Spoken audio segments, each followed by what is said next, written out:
지금 여기에 우리에게 주시는 주기도문의 힘 12번째 마지막 시간입니다. 시작과 마지막에 답이 있다. 이것이 오늘 말씀의 주제입니다. 그때 당시에는 로마 황제에게 나라와 권세와 영광이 모두 있다. 이렇게 말할 수 있었을 것입니다. 지금은 나라와 권세와 영광이 어디에 다 있는가? 돈에 있습니다. 이데올로기도 국가도 다 무너지고요. 돈만 남은 세상. 구약에서 수많은 잡다한 이방 우상 신들이 있었는데 신약에 와서 예수님은 그 중에 하나만 언급합니다. 만몬신, 돈입니다. 그래서 하나님에 대한 가장 큰 라이벌, 두 주인이라고 주님이 표현했는데 그것이 바로 돈신, 만몬신입니다. 나라와 권세와 영광, 우리의 주기도문의 이 마지막 성령 부분, 찬송 고백 부분, 여기서 하나님은 선언합니다. 나라와 권세와 영광은 모두 하나님께 있습니다. 어디로 가야 할지를 모른다면 어디서 왔는지를 보면 됩니다. 시작은 반이 아니라 시작이 전부입니다. 시작을 알고 마지막 끝을 아는 사람이 그것이 영생을 소유한 사람의 지혜요, 가장 복 있고 행복한 사람의 모습입니다. 많은 철학자들이 그리고 과학자들이 처음과 마지막을 알고자 합니다. 철학적 용어로 말한다면 처음의 시작과 마지막인 아르케, 본질을 알려고 하고요. 과학자들은 처음의 시작점이 무엇인가를 알려고 합니다. 그러나 신음하며 당연히 알지 못하고 있습니다. 성경은 창세기에서 시작을 가르쳐주고 계시록에서 마지막을 보여줍니다. 우리 성도들은 시작과 마지막을 안다는 점에서 얼마나 복된 존재인지 모릅니다. 우리 주님은 자신을 가리켜 알파와 오메가라고 했습니다. 처음이요 마지막이라는 것이죠.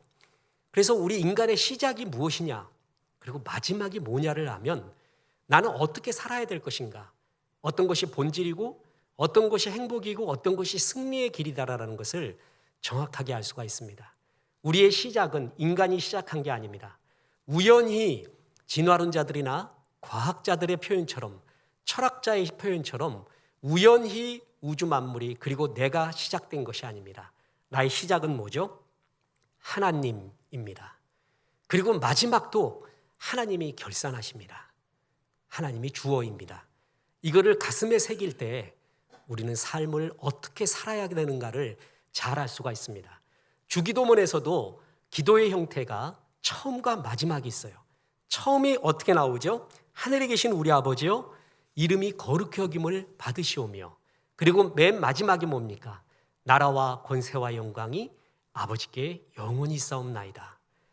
처음과 마지막이 하나님의 영광, 하나님의 이름, 하나님의 은혜에 대한 구절로 나와 있습니다. 처음과 마지막을 알면 본질을 알아요. 내 달려갈 길을 알 수 있다는 것이죠. 주기도문의 처음과 마지막은 긴밀하게 연결되어 있습니다.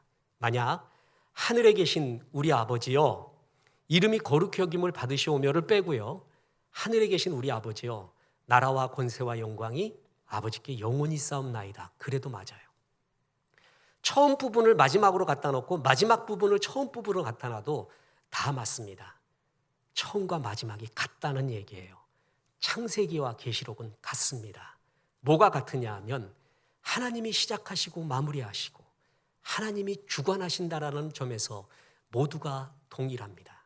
그래서 주기도문의 마지막을 보며 주기도문의 처음을 보며 우리는 인생의 답을 찾을 수가 있습니다.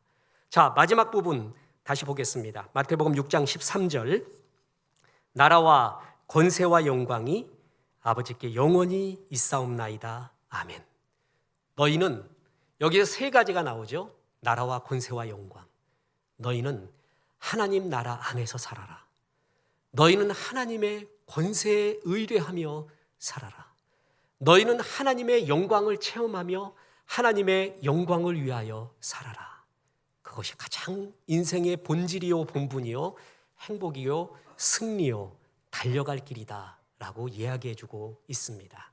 주기도문의 처음 부분과 마지막 부분, 특히 마지막 부분에서 우리에게 주시는 하나님의 권면, 교훈, 은혜의 말씀. 그것은 첫째로 하나님 나라 안에 있으라라는 것입니다. 하나님의 나라, 킹덤 오브 갓, 바실레이아, 하나님이 통치하는 곳, 하나님이 주관하는 곳, 하나님의 주권이 있는 곳이 하나님의 나라의 의미입니다. 하나님의 나라는 영원합니다. 세상과 같이 일시적으로 있다가 없어지는 나라가 아니라 영원하고요. 세상은 기쁨 속에서도 항상 그림자가 있습니다. 불안함이 있습니다. 쫓김이 있습니다. 그러나 하나님 나라 안에 있으면 완벽한 영원한 행복과 기쁨과 평강이 있습니다. 무라카미 하루키라는 일본의 소설가, 앞으로 노벨 문학상을 받을 가능성이 많은 일본 작가죠. 그 사람이 얘기했던 1970년대 소확행이라는 말이 있습니다. 그냥 그는 큰 의미 없이 그걸 쓴 건데 지금 시대가 그 말을 불러와서 소소하고 확실한 행복, 작은 행복이 우리의 행복이다라는 것이 담론이 된 지금까지도 이어지고 있습니다. 그렇죠? 네, 맞는 말이에요. 그러나 일면만 맞는 말입니다. 소확행이 행복이 아닙니다. 내가 누구고 어디서 와서 어디로 가는 것을 아는 게 진짜 행복입니다. 내가 어디서 와서 어디로 가는지도 모르는 가운데 일상에서의 소소하고 확실한 행복은 있을 수가 없습니다. 그 행복은 그림자가 있고요, 어둡고요, 갈수록 불안해집니다. 내가 누군가, 나는 어디서 와서 어디로 가는 건가, 하나님 안에 있으면 그것을 알 수가 있습니다. 그래서 하나님 안에서의 마음이 제일 평화롭습니다. 우리의 마음이 세상 안에 있잖아요. 그러면 항상 쫓겨요. 늘 불평해요. 불만이 많고요. 시기가 많아집니다. 그리고 깨진 독 같아요. 아무리 불을 부어도, 은혜를 부어도, 하나님이 축복과 선물을 줘도 감사함이 없어요. 깨져 있기 때문에 그래요. 세상 안에 있는 우리의 마음은 항상 깨진 독과 같습니다. 기쁨이 없어요. 담을 수가 없어요, 주의 은혜를. 그런데 진짜 행복할 때가 뭐냐? 하나님 안에 있을 때 그 마음이 은혜로서 굳게 됩니다. 히브리서 13장 9절 보세요. 여러 가지 다른 교훈에 끌리지 말라. 마음은 은혜로서 굳게 함이 아름답고 음식으로서 할 것이 아니니. 마음은 은혜로서 굳게 한대요. 참, 이 말이 너무 좋습니다. 하나님 안에 있는 사람은 주의 은혜 속에서 마음이 평강하고 영원하고 굳어진대요. 단단해진대요. 세상은 깨진 독이라고 했죠. 이 기쁨이 없습니다. 계속 흔들립니다. 내 마음속에 지성소에 뭐가 있는가? 마음의 지성소는 마음의 가장 깊숙한 곳에 있죠. 하나님의 지성소, 성막이 있는 그 지성소에는 언약궤 하나만 있었습니다. 내 마음의 지성소에는 하나님의 사랑, 하나님의 은혜, 하나님의 말씀 하나만 있어야 돼요. 거기에 다른 주인이 들어가 앉으면 그때부터 마음은 깨진 독같이 계속 흔들립니다. 하나님 나라 안에 있으면 내 마음에 하나님의 사랑과 은혜가 있습니다. 주의 말씀이 있습니다. 그때 너희는 은혜로서 마음이 굳어진대요. 마음이 흔들리지 않는데요.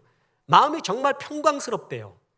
은혜를 받을 때, 은혜 안에 있을 때 그것이 가능하다고 합니다. 너희는 하나님 나라 안에 있어라. 그것이 가장 행복이다. 사단은 이 행복을 알기에 멸망시키려 하고 우리의 자존감을 한없이 존엄성을 부시려고 합니다. 우리의 존엄성을 부시는 사단의 방법이 크게 두 가지예요. 하나는 돈과 권력의 노예화를 시키는 거예요. 또 하나는 상품화를 시키는 겁니다. 내 마음의 지성소에 하나님의 나라가 없고 세상이 들어가 앉아 있잖아요. 그럼 세상이 지배하는 건 돈과 권력이에요. 그러니까 마음이 항상 그 생각만 해요. 거기에 노예가 됩니다. 거기에 끌려갑니다. 지배하지를 못합니다. 하나님이 사용하라고, 선한 일에 사용하라고 주신 것을 사용하지를 못하고 끌려가고 지배를 당하는 노예화를 시켜가요. 그게 사단이 우리를, 존엄성을, 우리를 깎아내리는 방법이에요. 또 하나가 뭐냐면 상품화를 시켜요. 우리는 하나님의 절대시, 절대작품이라고 했습니다. 작품은 돈의 개념으로, 가치의 개념으로 볼 수 없는 하나님의 위대한 완성품, 옳고 아름다워요. Out God as man for 예마. 우리는 하나님이 지으신 바다. for 예마. 하나님의 걸작품, masterpiece, 시, 수없이 설교했죠.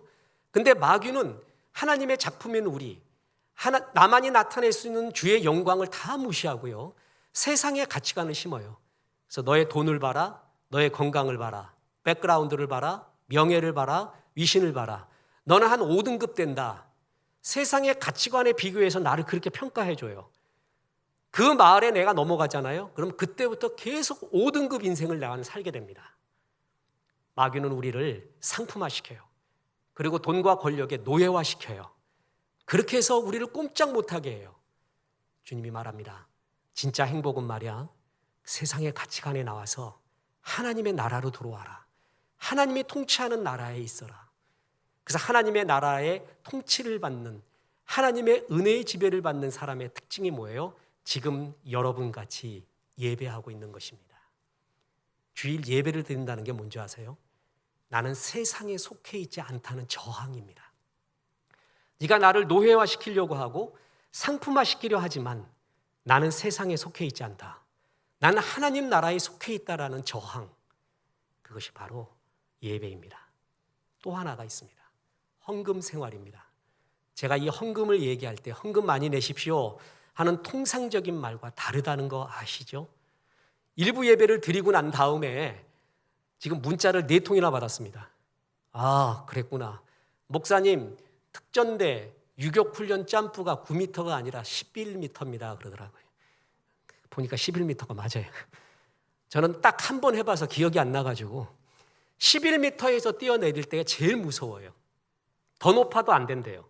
더 낮아도 안 되고 11m가 제일 인간이 공포를 느끼는 곳이거든요. 거기서 한번 뛰어내리면 어디서든 뛰어내릴 수 있어요. 그 11m가 뭔지 아세요? 그게 헌금입니다. 예배 생활하면서 헌금 생활 딱 하기 시작하잖아요. 그때부터 자유예요. 헌금은 내가 돈의 노예가 아니다라는 하나님 앞에서 세상 앞에서의 저항입니다. 마귀야, 네가 나를 돈과 권력의 노예를 삼으려고 하지. 네가 상품화시키려고 하지. 난 그런 존재가 아니야. 마치 아우슈비츠 수용소에서요. 나치가 유대인을 죽이려고 할 때 살아남은 유대인의 간증을 들어보십시오. 물 반컵, 커피 반을 먹지를 않고 그걸로 세수를 했대요.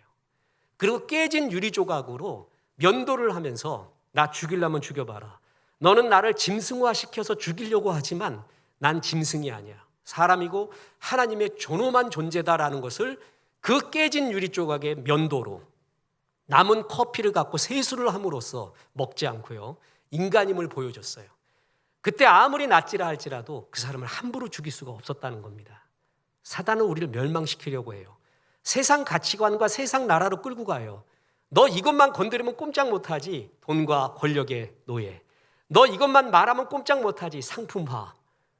나는 그런 존재가 아니야. 예배 드림으로 세상과 마귀에게 저항합니다.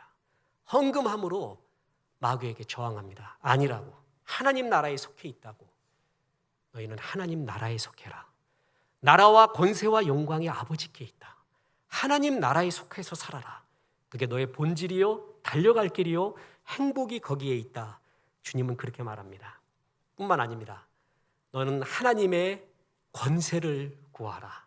자, 다시 마태복음 6장 13절 보세요. 나라와 권세와 영광이 아버지께 영원히 싸움나이다. 이때 권세, 두나미스, 여기서 다이너마이트가 나옵니다. 가장 폭발적인 힘, 그것은 하나님이 가지고 있었습니다. 레비카 솔빗이라는 학자가 재난의 유토피아라는 말을 했습니다. 재난은, 인류의 큰 재난은 패러다임을 뒤집는 힘이 있다. 역설인데, 그래서 재난의 유토피아라는 말을 합니다. 멋진 말입니다. 코로나19는 세상을 뒤집어 놓을 겁니다. 어떤 방향이든. 그런데 우리가 알아야 되는 게 있어요. 재난이 뒤집어 놓는 게 아니에요. 역사의 주인, 역사를 이끌고 가는 동력은 하나님이라는 것입니다. 하나님은 말씀 하나로 천지를 창조했습니다. 저는 이 말이 실감 가지 않았거든요. 근데 이번에 코로나19 사태를 통해서 느끼는 게 있습니다. 코로나19, 그게 지금 인류에게 끼친 경제적 영향을 제가 이틀 전에 본 돈입니다. 이경이래요, 이경. 그러니까 조 다음이 경이라 그러더구만요. 근데 무슨 말인지는 모르겠어요. 경이라는 것은 우리에게 줘도 평생 쓸 수도 없는 돈일 거예요. 인류가 이경의 손해를 봤대요. 코로나19 때문에요. 그 작은 보이지 않는 바이러스가 이 정도의 힘인데 그와는 비교할 수 없는 하나님의 말씀이 천지를 창조했다? 맞는 말 같습니다. 권세와 힘은 하나님께 있습니다. 그런데 하나님께서는 뭐라고 말했냐 하면 요한복음 1장 12절에서 영접하는 자, 곧 그 이름을 믿는 자들에게는 하나님의 자녀가 되는 뭘 주셨다? 권세. 하나님의 자녀가 되잖아요. 그러면 아버지의 권세를 상속받습니다. 하나님의 힘에 접붙이게 됩니다. 내 스스로는 힘이 약하지만 하나님의 힘을 덧입게 된다는 것이에요. 그 권세가 너희에게 있다. 그래서 끝없이 기도에 대한 구절을 얘기할 때 강조했죠. 기도에서 중요한 건 기도의 대상을 알아라. 주기도문에서도 뭐라고요? 하늘에 계신 우리 아버지여 그랬잖아요. 기도의 대상을 알아라. 대상을 정확하게 알고 기도하는 것은 너무 중요해요. 우리가 기도하는 대상은 거래처 사장님이 아니고 옆집 아저씨도 아줌마도 아니에요. 우리의 기도의 대상은 누구라고요? 아버지다 이거예요. 아버지. 아버지의 특징은 뭐예요? 자녀에게 좋은 걸 주고 싶은 게 아버지의 특징이에요. 그건 아버지 어머니 된 사람의 1000% 맞는 말이에요. 아버지 어머니의 기쁨은 뭐냐면 자녀에게 좋은 걸 줘서 자녀가 기뻐하는 걸 보면 그게 아버지의 기쁨이에요. 영광이에요. 근데 세상 아버지들은요, 세상 어머니들은 자녀에게 좋은 거 주고 싶어도 다 주지 못하는 경우가 많잖아요. 근데 우리 하늘 아버지는 무한하신 두나미스, 힘과 권세가 있습니다. 그 아버지는 기도하는 사람을 좋아해요. 왜냐하면 아버지께 기도해서 자녀가 좋은 걸 받거든요. 그러면 그게 아버지의 기쁨이에요. 그래서 나에게 기도하라는 거예요. 기도를 되게 좋아하세요. 세상 사람들도 구하면은 자녀에게 좋은 거 주지 않냐. 하늘 아버지는 좋은 것 주시고 성령 주신다. 그게 누가복음 11장 13절입니다.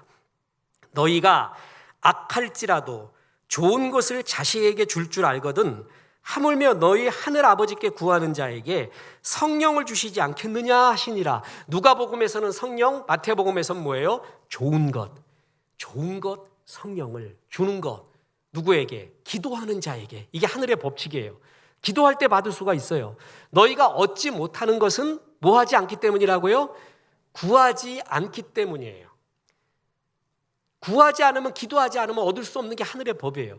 그래서 자녀들이 기도하는 걸 너무 좋아해요. 왜냐하면 아버지가 좋은 걸 주시기 위해서. 다시 말합니다. 우리의 기도의 대상은 누구라고요? 아버지예요.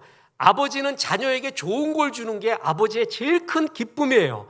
그래서 아버지께 기도하는 걸 아버지는 되게 좋아하시는 거예요. 이게 하나님 나라의 권세를 가진 자의 특권이라는 것이죠. 보십시오. 이스라엘 보면요. 우리가 성경 공부 때 이스라엘에 대해서 지도 이렇게 가끔 보여주는데 그걸 확대해 보세요. 아니, 이렇게 뒤로 줌아웃을 해 보세요. 그 지구에서 이스라엘이요, 요만해요.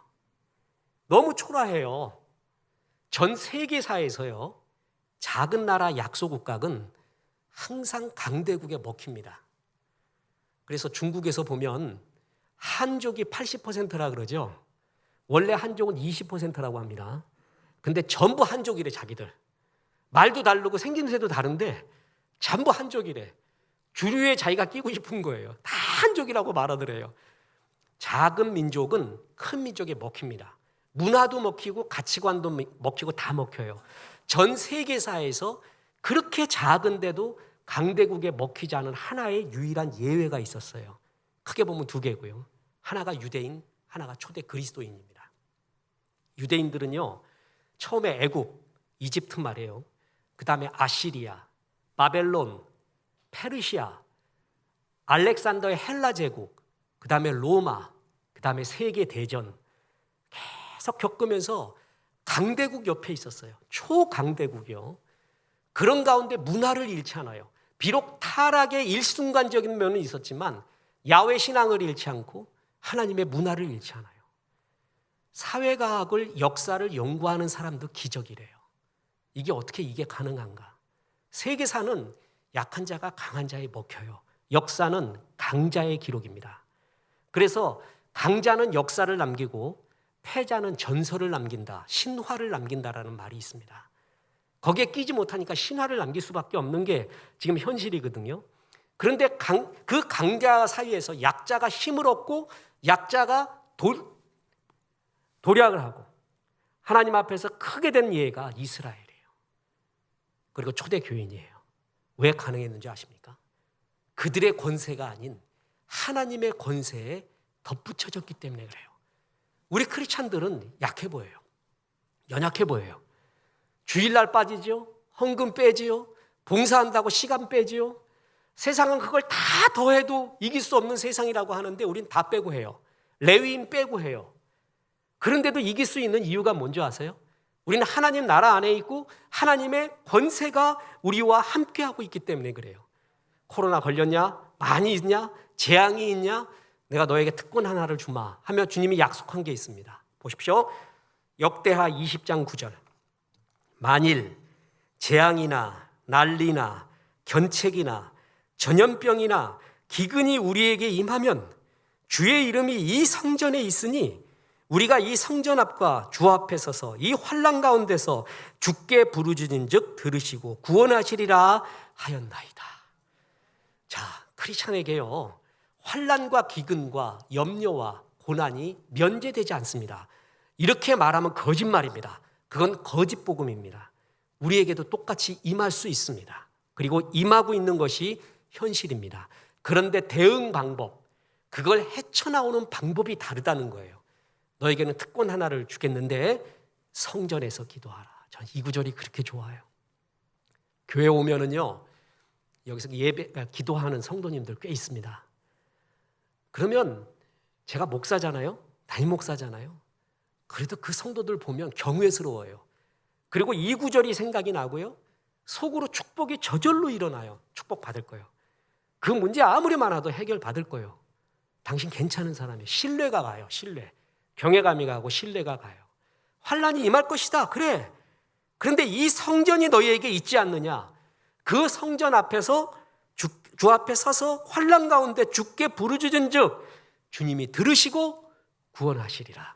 이 말씀에 아멘 하는 거예요. 그냥 아멘 하고요. 어려운 일 있으면 기도 시작해요. 집에서 잘 안 됩니다. 별의별 소리 다 들리고 핸드폰 몇 번 울리면 은혜 다 깨져요. 그냥 예배당 오시면 돼요. 그래서 기도하는 거예요. 주 앞에. 환난 날에 기도하라 그래서 성전에서. 내가 거기서 듣는다고 했어요. 그것이 성전을 주신 이유라고 주님이 얘기까지 했어요. 이게 하나님의 권세가 기도할 때 임하게 됩니다. 주님의 힘이 임하게 됩니다. 그것이 너희의 특권이다. 너희는 하나님 나라 안에 있어라. 그리고 하나님 나라 안에서 주의 권세를 구하라. 또 하나가 있습니다. 하나님의 영광을 체험하라. 그리고 하나님의 영광을 위하여 살아라. 자, 다시 한번 마태복음 6장 13절 보겠습니다. 나라와 권세와 영광이 아버지께 영원히 싸움나이다. 영광, 독사, 찬양, 훌륭함, 위엄, 경배라는 뜻입니다. 세상에도 영광이 있는 듯합니다. 근데 그건 가짜입니다. 세상 영광 구하다가요 평생 추구하다가 패가망신하고 허무로 끝나는 사람 한둘이 아닙니다. 사탄은 예수님을 유혹하면서요 세상의 영광을 보여줍니다. 그리고 하는 말이 나에게 경배하면 세상 영광을 주겠다라고 말합니다. 사탄은 우리에게 영광을 줄 리가 없습니다. 그죠? 그리고 사탄이 줄 영광이 있다 할지라도 그 영광은 가짜입니다. 헛된 거예요. 안개 같은 거예요. 진짜 영광은 하나님께 있습니다. 그리고 하나님께 있는 영광은 일시적인 게 아니라 대개 나라와 권세와 영광이 뭐라고요? 영원합니다. 주의 영광, 하나님 앞에 쌓았던 그 영광은 영원합니다. Naked Power라는 게 있습니다. 우리 교회 미국에서 온 분이 많아서 내가 영어 할 때마다 주여 이 발음이 세지 않아야 될 텐데 그래도 막 해버립니다. 그게 목사의 특권입니다. 제가 성가대한테도 항상 말해요. 듣는 사람 모르니까 마구 해라. 자신 있게 해라. 네이키드 파워, 나력. 내가 모든 옷을 벗었을 때도 나오는 힘, 그걸 나력이라고 해요. 사람들이 날 지금 좋아하고 나를 따르는 거는 내가 갖고 있는 그 무엇 때문에 그래요. 내가 갖고 있는 파워, 돈, 권력 때문에 나에게 붙거든요. 그게 다 떨어져 나갔어요. 그런데도 힘이 있어요. 그걸 나력, 네이키드 파워라고 합니다. 예수님이 그랬습니다. 그게 영원한 거예요. 저 사람한테 아무것도 없는 것 같고 곁에 붙어도 나올 것도 없는데 난 저 사람이 좋아. 저 사람의 말이 진짜 권위가 있어. 저 사람한테 기도받고 싶어. 저 사람이 참 좋아하는 그 사람. 그게 진짜 영원한 영광이에요. 하나님 나라의 영원한 영광을 받아라. 뿐만 아닙니다. 이 온 세상은 하나님의 영광으로 빛나고 있습니다. 믿음이 있는 사람은 그걸 본다는 거예요. 저는 하나님을 대적하는 철학의 사상이 가장 강력한 사상이 실존주의라고 믿습니다. 좀 개인적인 생각입니다. 그런데 실존주의자 중에 유신론적 실존주의자가 있고 무신론적 실존주의자가 있습니다. 제일 무서운 사람이 무신론적 실존주의자예요. 이들은 하나님을 대적하는 아름다움을 포장해서 하나님을 대적해요. 근데 그 중에 유신론적 실존주의자가 있거든요. 그 대표적인 유신론적 실존주의자 중에 칼 야스퍼스라는 사람이 있습니다. 그 사람이 한 말 중에 유명한 게 온 세상은 하나님의 암호로 가득 차 있다. 철학자는 그 암호를 푸는 자다. 이런 멋진 말하고 책을 막 이만하게 썼어요. 그거 갖고. 제가 얘기했죠. 학문은 쉬운 거를 어렵게 말하는 게 학문이에요. 그리고 설교는, 목사는 그 어려워진 걸 쉽게 다시 말하는 거를 설교라고 하는 거예요. 그거 어려운 얘기 하나도 아닙니다. 우리 아까 찬송 불렀잖아요. 주 하나님 지으신 모든 세계. 주님의 권능 뭐라고요? 우주의 찬내. 그 얘기예요. 온 세상은 주님의 권능, 주님의 영광이 우주에 다 차 있어요. 노루의 꽁지에도, 토끼의 귀에도, 거북이의 얼굴에도, 개들의 이 주둥이에도, 사람의 양심에도, 사람이 느끼는 예술, 사람이 느끼는 아름다움 그 모두에도 주님의 권능, 영광, 아름다움이 스며 있다는 거예요. 그게 온 세상은 하나님의 암호로 돼 있대요. 그리고 진짜 진정한 철학자는 그걸 알아낸대. 우린 다 아는데. 뭐 어려워요. 그거 알려고 할 게 아니라 주님의 권능 우주에 찾잖아요. 내가 이렇게 느낄 수 있는 거. 오늘 우리 교수님이 바이올린 하는 거 보세요. 여러분 진화론자에 의하면 1위가 있고 2위가 있어요. 그 진화에. 2위인 침팬지 오랑우탕 보노보노하고 1위인 우리하고 너무 차이가 나. 너무. 1위한테요. 2위한테 바이올린 갖다 줘 보세요. 다 집어 던져버립니다. 이거 뭐냐고. 바나나 하나와 스트라우디바리우스하고 바꾸자 그러면 걔네들은 바꿔요. 우리는 바나나 1000개를 갖고 와도 안 바꿔요. 음을 보십시오. 온음이 있고 반음이 있고 불협화음이 있고 어떻게 이게 가능하냐고요. 우리의 심성에 하나님의 영광이 있어요. 하나님의 아름다움이 있기 때문에 가능한 일들이거든요. 우리는 이걸 다 봐요. 우주의 권능, 인간의 권능, 아름다움, 우주의 찬내. 이것은 왜 우리가 볼 수 있느냐? 이것은 믿음이 있기 때문에 그래요.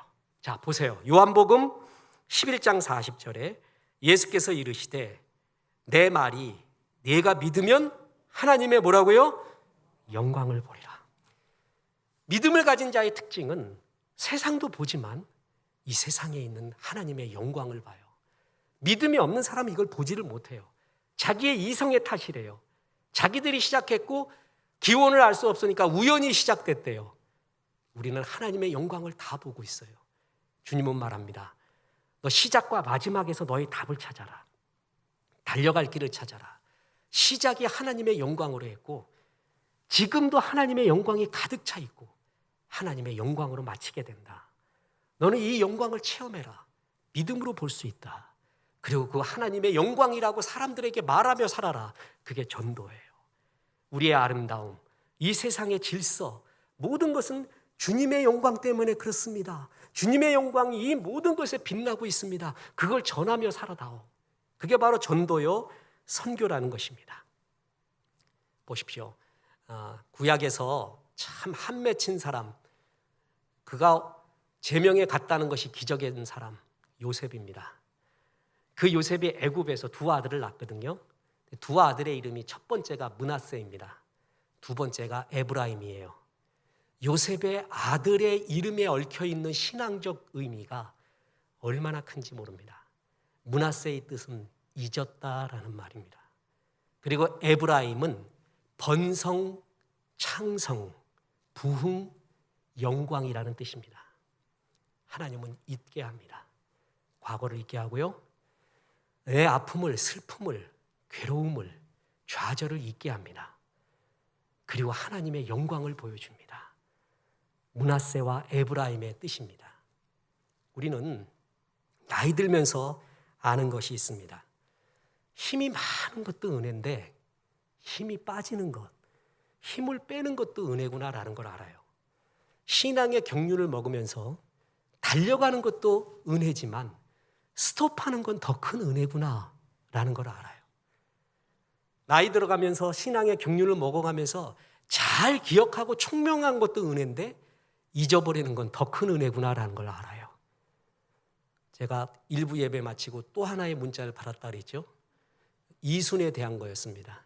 저는 7순이라고 했더니 알고 보니 고희, 8순이라고 했더니 또 뭐가 있고 이순은 환갑이더구만요. 60이라고 또 성도님이 문자를 와서 대단히 감사했습니다. 이순의 뜻이 뭐죠? 귀가 순해진다는 것입니다. 젊을 땐 귀가 순하지 않아요. 누가 칭찬하잖아요. 그러면 좋다고 한 이틀 좋아. 괜히 좋아. 누가 나보고 나쁘다 그러고 뭐라 그러면요 3일 괴로워. 귀가 사나울 때 그래요. 이순이 되잖아요. 귀가 순해지잖아요. 칭찬하면 그러냐 고맙다. 누가 뭐라 그러면 그러냐 반사 그러고 있어요. 그냥 편해요. 여러분 잘 들리는 것도 은혜인데요. 귀가 어두워지는 것도 은혜예요.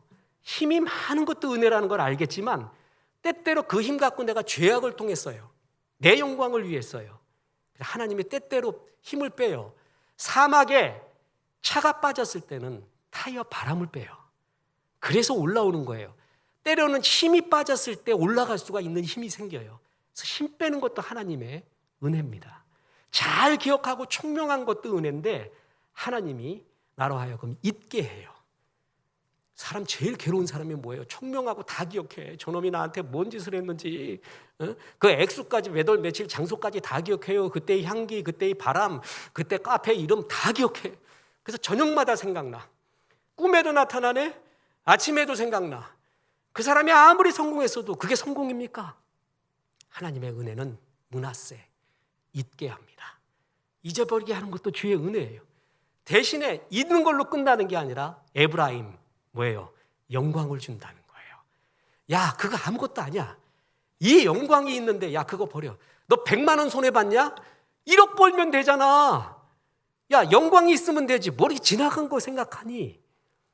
아주 존경하는 선배 목사님 소천하셨는데 그분은 고난당할 때마다 주여 이 고난을 헤쳐나오게 도와주옵소서가 아니라 주의 영광을 보여주옵소서라고 기도했다고 합니다. 잊혀지지 않는 말이에요. 주의 영광을 보잖아요. 그러면 문제가 아무것도 아니라는 거예요. 이거 정말 아무것도 아닌 것 같고 내가 왜 이럴까? 나를 높은 곳으로 끌어올려요. 마치 하박국이 처음에는 골짜기에서 헤매는 사슴이 나중에 나의 발을 높은 곳에 두사 그랬잖아요. 그 높은 곳에서 바라보니까 달려갈 길도 보이고 저거 아무것도 아니었구나라는 걸 아는 거예요. 그게 주의 영광을 볼 때예요. 높은 영광을 볼 때 이 문제에 대한 여유가 생기게 됩니다. 너희는 하나님의 영광을 구하라. 보십시오. 므낫세, 잊게 하는 은혜, 그리고 주의 영광을 보여주는 에브라임의 은혜. 넌 그걸 구하라. 너의 권리다. 그리고 그 영광을 위해 살아라. 세상 안에서 살지 말고 하나님 나라 안에 살아라. 하나님 아버지께 구하여 권세를 얻으라. 그리고 하나님의 영광을 체험하고 그 영광 안에서 살아라. 이것처럼 우리의 본질적이고 달려갈 길이 어디 있습니까? 이제 조금 보면 인문학 하나님께 3집이 나오는데요. 6개월이 미뤄졌습니다. 저작권 때문에 특히 뭐라고 말할 수 없는 외국 작가 돌아가셨는데 그 사람한테 어떻게 허가를 받아냅니까? 강화된 저작권 때문에 정말 힘들었습니다. 이제 다 끝나고 나오는데 1집은 개론, 2집은 역사와 철학, 3집은 소설과 시, 문학에 대한 거예요. 그리고 4집이 뭐냐면 대중문화, 그러니까 영화, 드라마, 자기계발서, 처세, 대중가요, 이게 4집이에요. 그리고 5집은 예술, 미학 이런 것에 대한 것이 5집. 그까지 해야 한 사이클이 됩니다. 4집 준비 미리 하면서요, 대중문화, 특히 예술에 대한 것을 많이 볼 때 흐름을 느끼는 것이 있었습니다. 지난 10년 동안에 영화, 드라마, 소설에서의 주류가 뭐냐? 지금 흐름, 판타지입니다. 판타지가 주류예요. 그 판타지에 보면은 좀비도 나타나고요, 미래에서 온 것도 나타나고 미래로 가는 것도 있고 세상 종말이 나타나고 재난이 나타나고 외계인이 나타나고 그거를 막아대는 원더우먼이 나타나고 마블 영웅들이 나타나고, 한마디로 재난, 판타지, 현실과 미래가 섞인 그리고 종말론적인 것이 지금 10년 전부터 지금까지의 주류입니다. 앞으로도 주류가 될 가능성이 되게 많습니다. 그것이 흐름이에요. 문화를 주도하고 있는 사람, 문화는 막강합니다. 문화의 힘은 정말 강해요. 인간이 문화를 만들어내지만 문화는 우리를 만들어요. 교회에서 아무리 좋은 걸 가르쳐도요, 세상 문화 속에서 우리 자녀가 산다면 그 문화에 영향을 받아요. 그래서 그리스도인이 좋은 문화를 창조하는 건 굉장히 중요해요. 그리스도인이 기독 문화를 창출해 나가는 것은 얼마나 중요한 이 땅의 사명인지 모릅니다. 인문학의 주인은 하나님입니다. 노래의 주인은 하나님입니다. 연극의 미술의 주인은 하나님입니다. 이거 선언하면서 이 땅 문화에 그리스도의 문화가 오게 하는 것 되게 중요해요. 문화는 민감해요. 참 똑똑한 사람들이 이끌어갑니다. 이 사람들이 지금 느끼고 있는 게 뭔지 아세요? 지금 이 파워, 인간에게 주어진 이 파워가 무섭다. 종말이 올 수도 있다. 종말을 구원해야 되는데 예수님 부를 수는 없으니까, 하나님 안 믿으니까 원더우먼 불러내야 돼요. 마블 불러내야 돼요. 이 세상은 그러나 무섭다. 유발 하라리 아시죠? 이 사람은 아름다운 스토리텔러예요. 이야기꾼이에요. 유려한 문체를 갖고 있고 방대한 지식으로 연합되어 있어요. 그래서 무서워요. 리차드 도킨스나 전에 있는 헉슬리 같은 무신론자하고는 파워가 달라요. 아름다움을 갖고 있기 때문에 무섭거든요. 이 사람이 사피엔스에서 한 유명한 말이 그거예요.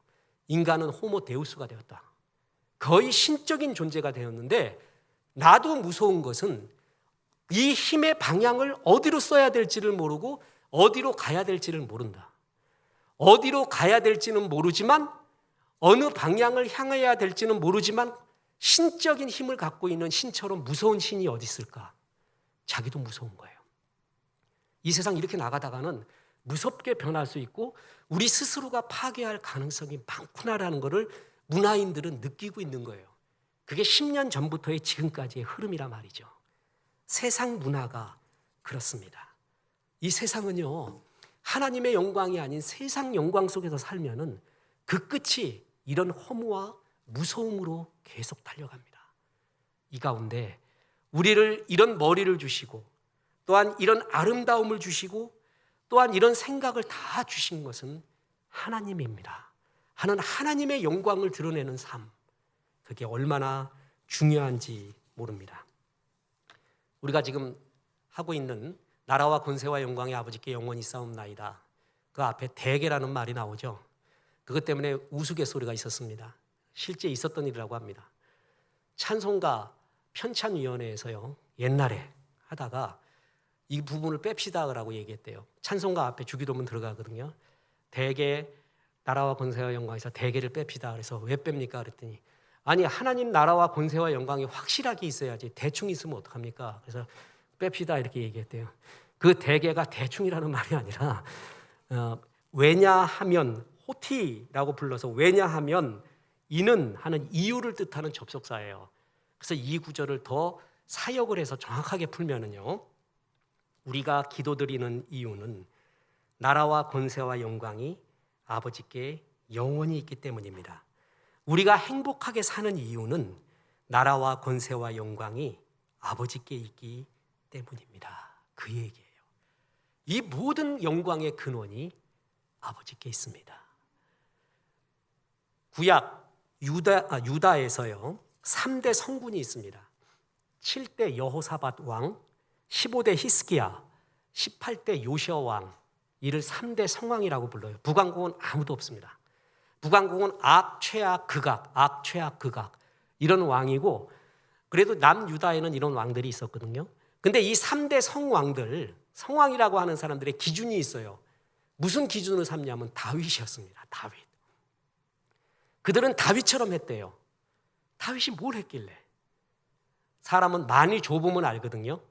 많이 좁으면 그 사람의 본성을 알아요. 사울 왕은 많이 줘놨더니 자기 기념비 세우다가 망합니다. 다윗은 많이 줬더니 내 집은 백향목 궁에 있거늘 하나님 아버지의 언약궤는 계달의 장막에 아직도 있습니다. 성전 짓기 원합니다.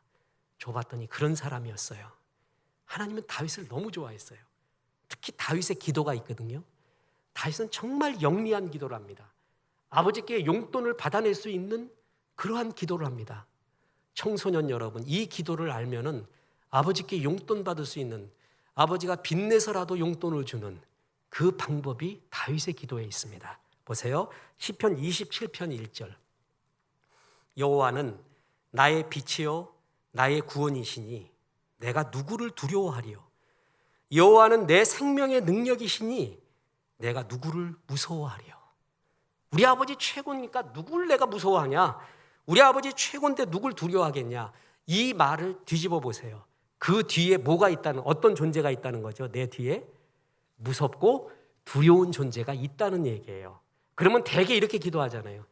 이 원수를 무찔러 주옵소서. 그것부터 기도하는 거 아니에요? 근데 다윗의 기도는 뭐라 그래요? 우리 아버지가 있는데 내가 누구 무서워합니까? 우리 아버지 있는데 내가 누구를 두려워합니까? 그 기도에 뒤에 이런 놈들이 있다라는 기도는 할 필요가 없어요. 아버지가 알아서 체결해 줘요. 이게 찬양의 기도예요. 믿는 기도고 하나님의 영광을 믿고 감사하는 기도예요. 이게 용돈 타내는 법입니다. 하나님이 정말 좋아해요. 다윗은 그런 믿음을 갖고 있었어요. 항상 주의 영광을 보고 영광 속에 사는 그 힘이 그에게 있었어요. 자, 이제 주기도문의 모든 결론을 맺습니다. 주님이 이렇게 기도를 가르쳐 줬잖아요. 그러면 최고로 잘하는 기도가 있어요. 주기도문을 그대로 엮으세요. 기도를 잘하고 싶어요? 그러면 어떤 기도가 정말 잘하는 기도냐? 주기도문의 순서와 주기도문의 양식과 주기도문의 마음을 그대로 엮으세요. 하늘에 계신 우리 아버지, 저의 기도와 예배와 삶을 통해, 우리 교회를 통해, 이 나라를 통해 하나님의 이름이 높아지기를 원합니다. 그리고 하나님의 나라가 우리의 교회와 내 사업을 통해 조금이나마 이 땅에 이루어지기를 원하옵나이다. 그것부터 하는 거예요. 그게 다윗의 기도예요. 그 다음에 그런데 내가 사업을 하는데 이런 어려움이 있습니다. 그렇게 나와야 되는 거예요. 일용할 양식을 주옵소서. 이런 악한 무리가 대적을 하고 있습니다. 또 이러한 어려움에, 관계에 어려움이 있습니다. 그 다음에 얘기하는 거예요. 그 다음에 또 하는 마지막 기도가 중요해요. 이런 어려움이 있어도 우리 하나님의 나라 안에 있겠습니다. 하나님의 권세가 최고입니다. 나는 하나님의 영광 위에 살겠습니다. 주의 영광이 최고입니다라고 마지막 포대기를 덮어야 돼요. 시작과 마지막에 우리의 답이 있습니다. 그게 최고의 기도고 주님을 믿는 기도고 하나님 마음에 합한 기도가 됩니다. 끝으로 말씀드립니다. 이불변, 응만변이라는 말이 있습니다. 불변하는 것으로 변하는 만 가지를 대응한다. 이불변, 응만변.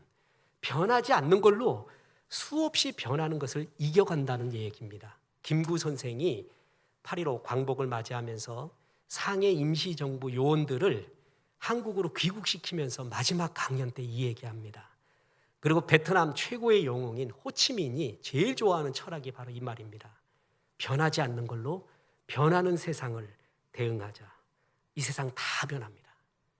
변하지 않는 게 세 가지 있어요. 하나님의 말씀, 주님, 나라와 권세와 영광. 주님의 나라와 권세와 영광. 이 변하지 않는 것. 이 세상 보세요. 이 세상에 지금 유행어, 이 세상을 진단하기 위해서 이 세상을 알아야 되는 세 가지 단어가 있는데요. 하나가 뭐냐면 인포데믹, 또 하나가 반향실 효과, 또 하나가 필터 버블 현상이라는 겁니다. 이게 이 시대를 대변합니다. 인포데믹은 뭐냐면 정보라고 하는 인포메이션과 전염병이라고 하면 에피데믹, 이 두 가지가 합쳐진 게 인포데믹이에요. 전염병 같은 국가적인 재난이 일어나잖아요. 그러면 잘못된 진단과 잘못된 전망이 전염병처럼 급속히 퍼져서 혼란을 초래하는 현상, 그게 인포데믹이에요.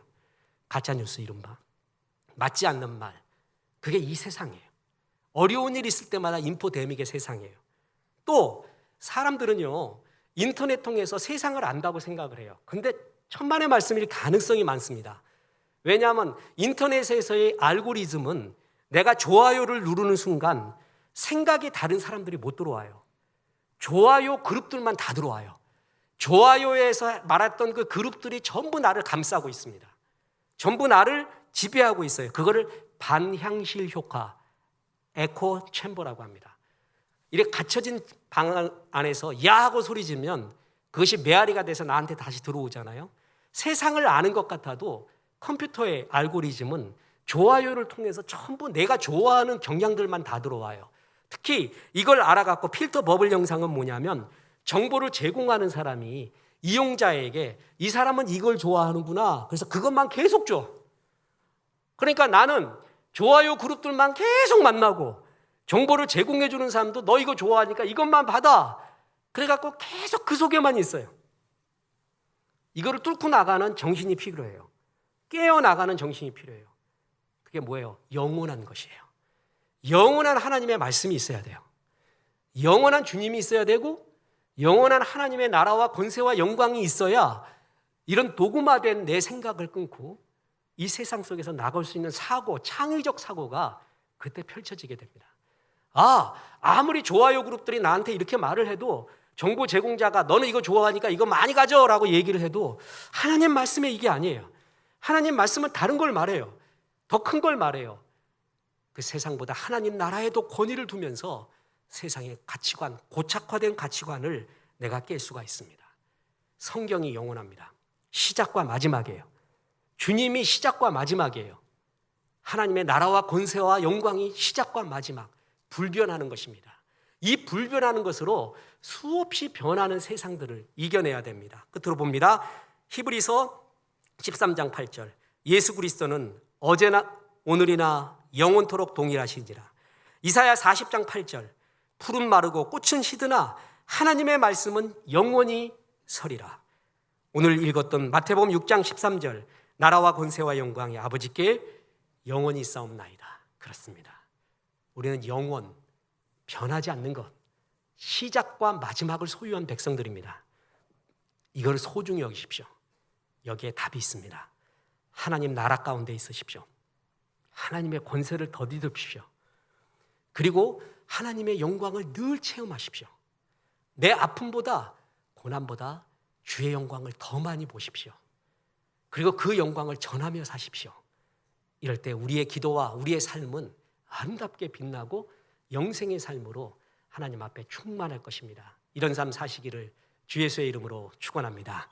주님이 가르쳐준 마지막 우리 찬양, 우리 세상에 마지막에 일어날 찬양 180장 부르십니다.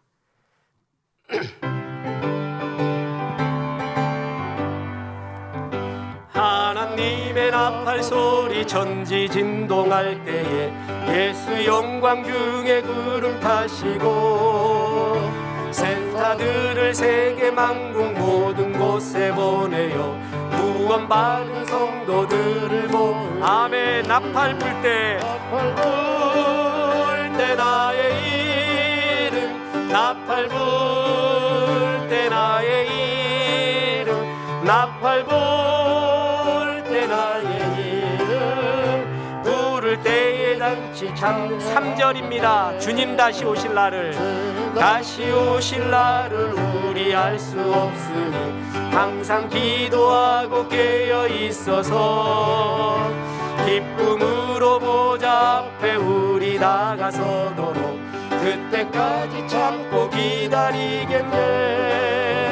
나팔 불 때 나의 이름, 나팔 불 부를 때 나의 이름 부를 때에 장치 장려하겠네. 이제는 처음이요 마지막이고 알파와 오메가이신 우리 예수 그리스도의 은혜와 하나님의 크신 사랑과 성령님 주의 나라와 권세와 영광 가운데 살라 말씀하심이 이 말씀에 아멘하며 주님 가르쳐준 기도로 살기로 기도한 성도들에게 함께 하셔서 이제부터 끝날까지 크신 영광 받으시옵기를 우리 구주 예수 그리스도 이름으로 축원하옵나이다. 아멘.